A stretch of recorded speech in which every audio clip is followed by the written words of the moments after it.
how the camel got his hump.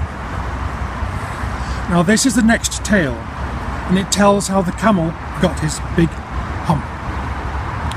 In the beginning of years, when the world was so new and all, and the animals were just beginning to work for man, there was a camel, and he lived in the middle of a howling desert because he did not want to work. And besides, he was a howler himself.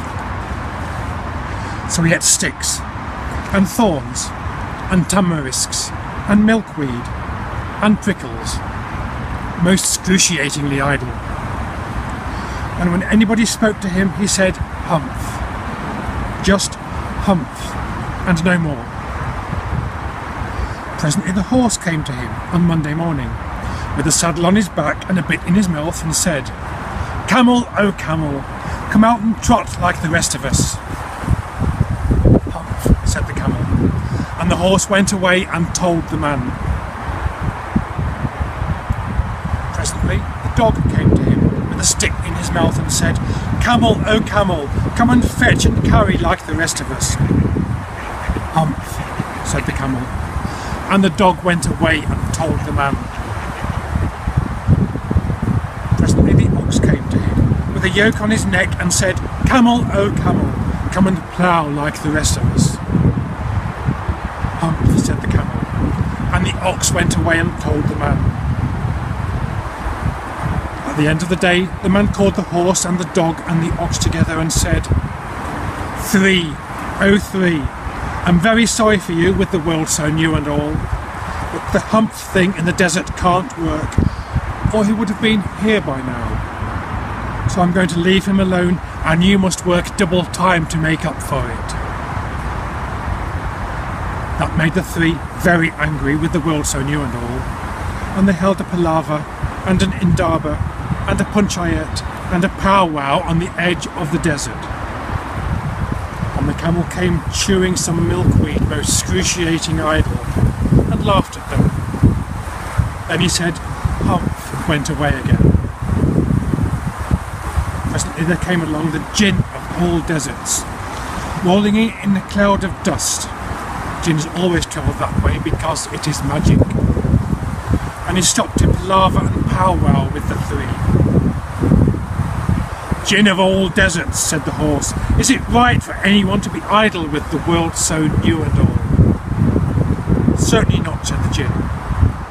"Well," said the horse, "there's a thing in the middle of your howling desert. He's a howler himself, with a long neck and long legs. And he hasn't done a stroke of work since Monday morning. He won't trot." "Phew," said the Jinn, whistling. "That's my camel for all the gold in Arabia." "What does he say about it?" "He says, 'Humph,'" said the dog, "and he won't fetch and carry." "Does he say anything else?" "Only humph. And he won't plough," said the ox. "Very good," said the Jinn. "I'll humph him if you will kindly wait a minute." The Jinn rolled himself up in his dust cloak and took a bearing across the desert and found the camel most excruciatingly idle, looking at his own reflection in a pool. "My long and bubbling friend," said the Jinn, "what's this I hear of you doing no work with the world so new and all?" "Humph," said the camel. The Jinn sat down with his chin in his hand and began to think a great magic, while the camel looked at his own reflection in the pool of water. "You've given the three extra work ever since Monday morning, all on account of your excruciating idleness," said the Jinn, and he went on thinking magics with his chin in his hand. "Humph," said the camel. "I shouldn't say that again if I were you," said the Jinn. "You might say it once too often. Bubbles, I want you to work."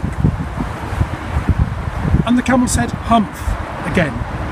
But no sooner had he said it than he saw his back, that he was so proud of, puffing up into a great big lolloping humph. "Do you see that?" said the Jinn. "There's your very own humph that you brought upon your very own self by not working." Today is Thursday, and you've done no work since Monday when the work began. Now you are going to work. How can I, said the camel, with this hump on my back? That's made a purpose, said the gin. All because you missed those 3 days.